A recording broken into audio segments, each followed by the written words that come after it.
समाधान अवताडे. अध्यक्ष महोदय, मंत्री महोदयांनी अत्यंत समर्पक उत्तर दिलेलं आहे.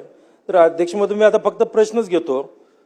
राष्ट्रीय आरोग्य अभियानातील NHM कंत्राटी कर्मचाऱ्यांनी ऑगस्ट 2025 मध्ये केलेल्या संप दरम्यान शासनाने त्यांच्या 10 मागण्या तत्वतः मान्य केल्या.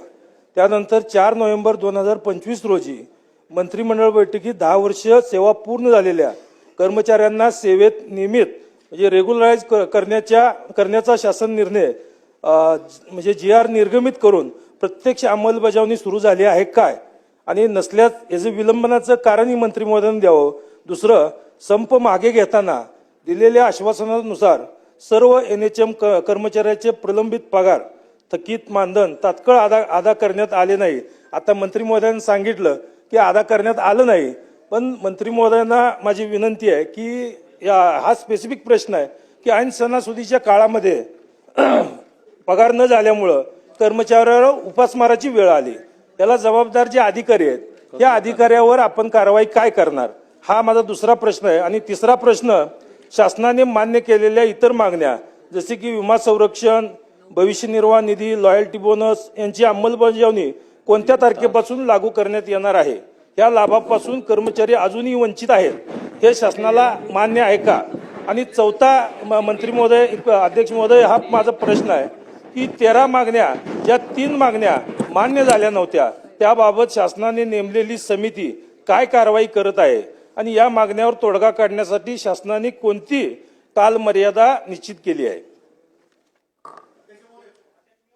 सन्मान्य अध्यक्ष महोदय, आमदार सन्मान्य अवताडे साहेबांनी जे 3 प्रश्न विचारले त्या प्रश्नांबद्दला पहिल्या प्रश्नाचं उत्तर आम्ही जे दिले ते सन्मान्य नानाभाऊ पटेल साहेबांनी किंवा आदरणीय भाऊंनी सुद्धा जे विचारला तोच प्रश्न आहे की या सगळ्यांच्या बद्दल जी काय आपल्याला अपेक्षित असणारं काम आहे ते सगळ्यात महत्त्वाचं म्हणजे त्या सगळ्यांना सेवेत समायोजन करून घ्यायचं.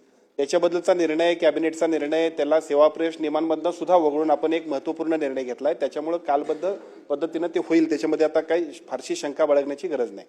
दुसरं 2 मुद्द्यांवरती आपण सांगितलं की ज्या काय आमची बैठक झाली होती आणि त्या आंदोलनानंतर 13 मागण्या मागितल्या होत्या, त्या 13 मागण्यांमधल्या बहुतांशी मागण्या जे त्यांच्या आहेत त्या आम्ही पूर्तता करण्याबद्दल त्याच वेळा आदेश दिलेत. त्यातल्या बऱ्याचशा पूर्ण सुद्धा झालेत आणि त्या सगळ्या मागण्यांचा त्या सगळ्या संघटनेतल्या सगळ्यात त्यांचे जे काय संघटनेचे प्रमुख आहेत त्या सगळ्या मंडळींनी त्याला संमती दिली.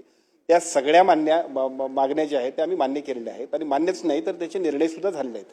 आता तिसरा मुद्दा आपण जो मांडला की त्याच्यामध्ये जो काय कर्मचाऱ्यांनी आंदोलन केलं आणि त्या आंदोलनानंतर जो काय उशीर झाला त्यांच्यावरती काय जे कोण संबंधित असतील त्यांच्यावरती कारवाई व्हावी.